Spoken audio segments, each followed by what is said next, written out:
Voilà, donc on va expliquer, je vais encore refaire une vidéo sur les techniques de menace, armes à feu, armes de poing.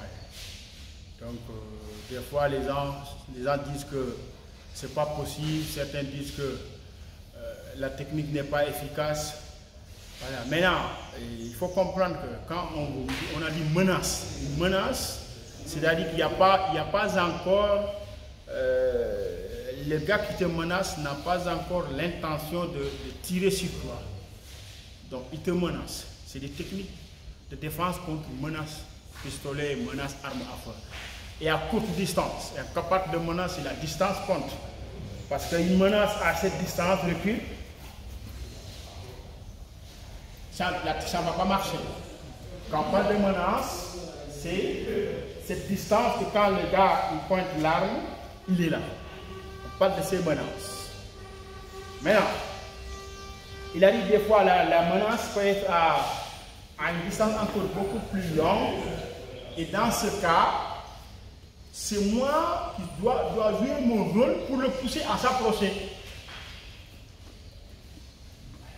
Je peux négocier, ouais, comme quoi, créer un détournement d'attention, en reculant. Je sais que quand je recule, il va avancer. Ouais. Et là, j'ai la bonne distance. Donc, c'est ça. Maintenant, pourquoi les menaces, ça peut exister? Parce que une personne qui est armée, il a trop confiance en lui. Et quand la personne a trop confiance en lui, il sous-estime son adversaire, l'ennemi. Du coup, quand il sort l'arme, il faut généralement sur toi. Donc, on le voit. C'est des choses qui peuvent exister, ça dépend de l'état que l'agresseur. Voilà. Il va venir, il te pointe, parce que là, il n'imagine pas que lui peut faire quelque chose. Parce que je me dis que, voilà, dès qu'il bouge, je tire. Voilà. Je pointe ici, il est de dos, je dis, hein, donne-moi ce que tu as dans tes poches. Ce que tu as dans tes poches. C'est toujours comme ça. Généralement, c'est généralement comme ça. Parce que je le sous-estime, je n'imagine pas que lui, il peut réagir. Je ne sais pas si je me fais comprendre. Mais si je sais qu'il sait se défendre, je vais mettre ici. C'est pourquoi c'est les professionnels qui font comme ça. Les professionnels, un vrai professionnel, il ne va jamais te pointer une arme à cette distance. Parce qu'il ne sait pas à qui il a affaire. Ça peut être un expert en désarmement, un expert en armature, un expert en self-défense. Donc comme il faut, tu ne sais pas à qui tu as affaire, mais tu prends toujours une distance. Maintenant, lui, il peut jouer le rôle pour réduire la distance, c'est comme je disais tout à l'heure. En négociant la communication, négocier, créer un détournement d'attention pour me pousser à trop avoir confiance en moi jusqu'à te sous-estimer, il peut lever les mains en reculant légèrement, voilà. Et là, tu vois, la personne avance. Il va négocier en reculant, laisse doucement et la personne avance. Ça, c'est des stratégies pour réduire la distance. Mais c'est toujours pour dire que c'est des choses qui peuvent exister. Mais quand une personne est là, à cette distance,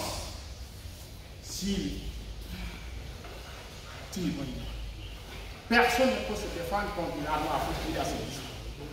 Non. Si ça déclenche, on est fait. Donc on parle encore de menace à cette distance. Où je peux tendre mon bras et toucher l'arme. Maintenant, même à cette distance, ce qui est conseillé, c'est toujours de négocier. Tant que je peux négocier pour éviter qu'il y ait confrontation, je le fais. Il me demande par exemple ma pochette, je lui donne. Et je pars tranquillement. Mieux vaut partir sain sauf et risquer sa vie avec une pochette où il y a, je ne sais pas, 500 francs, 10 000 francs. Tu rentres chez toi, au bout de un mois, tu peux même les pièces d'identité que tu peux chercher encore. Donc on ne risque pas ça, il ne faut pas risquer. Maintenant, quand est-ce qu'il faut maintenant se défendre? C'est dans le cadre où lui, il a pris la décision de me tuer. Et je sais que la situation a vraiment dégénéré.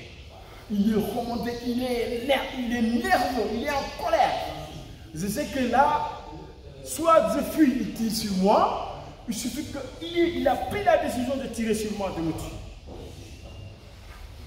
Donc, je ne vais pas fuir, après il tire sur moi. Donc dans ce cas, mieux vaut mourir avec honneur. Tenter t'as futur sur toi, tu meurs avec honneur, c'est mieux de rien faire comme ça et on te dit, si tu sais te défendre. Même ceux qui ne savent pas se défendre, au moins ils vont faire quelque chose. Je répète encore, tant qu'il y a solution de ne pas provoquer l'agresseur, de tuer, il faut éviter la confrontation. Je vais me défendre que quand je sais que c'est fini, il a pris la décision, parce que ça arrive. En regardant le langage corporel, la tension qui monte, si je sais que c'est fini. Voilà. Je l'ai poussé à être en colère. Voilà.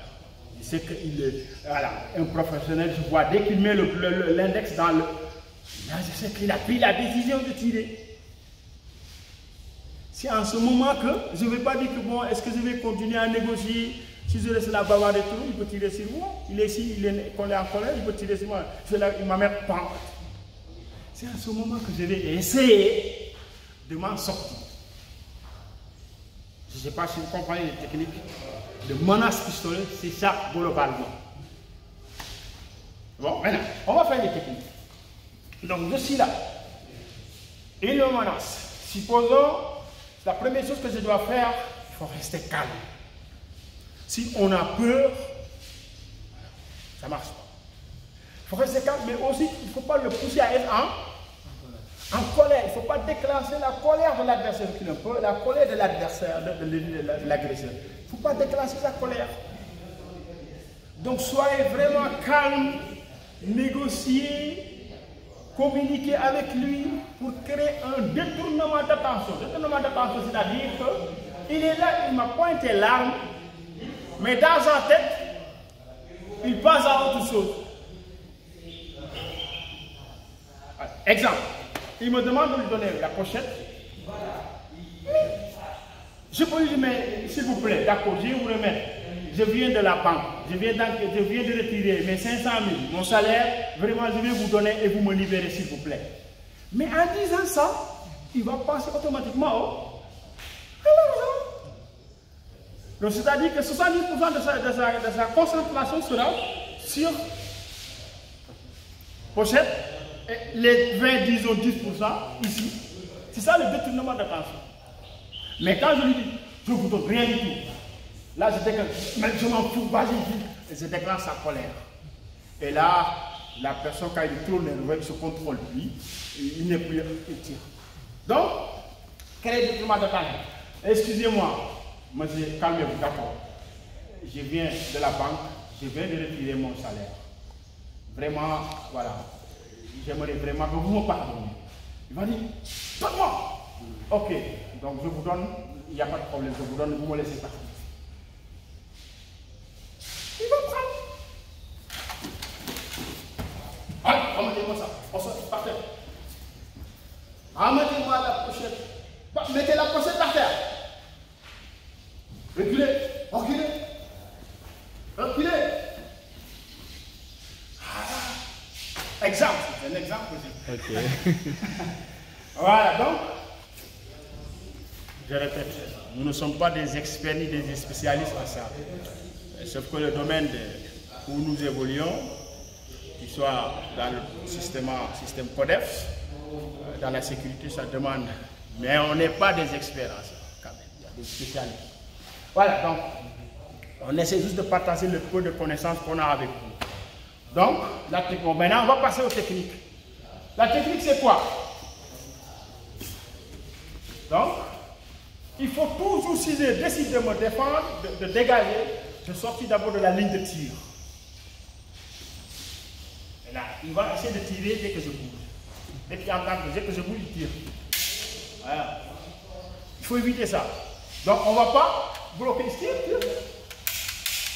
Tire. Donc, première chose, 1. Tu bouges, dès que tu bouges, tu tires. Première chose, 1. Ouais. Et c'est parti. Je frappe ici. 1. Ça frappe très bien la culasse. Il y a des armes selon, si vous attrapez la culasse, va dire, il ne peut pas tirer ça, c'est bon, c'est pas une vraie, c'est pas une vraie. Donc, à partir de là, ouais, vous rentrez ici, frappez là, en créant une torsion, pliez le bras, donc, ici. Hein? Il tire. Je me tire. Après, il prend distance. Dès que je sors, il y a plein de choses que je peux faire.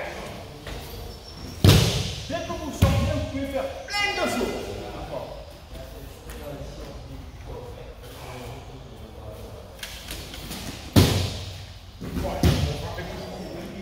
Et la technique qu'on va démontrer, c'est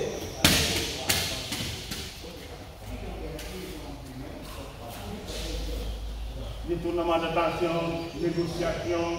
Excusez-moi, s'il vous plaît, monsieur, je suis un père de famille, ma femme est malade, toute ma famille est à l'hôpital.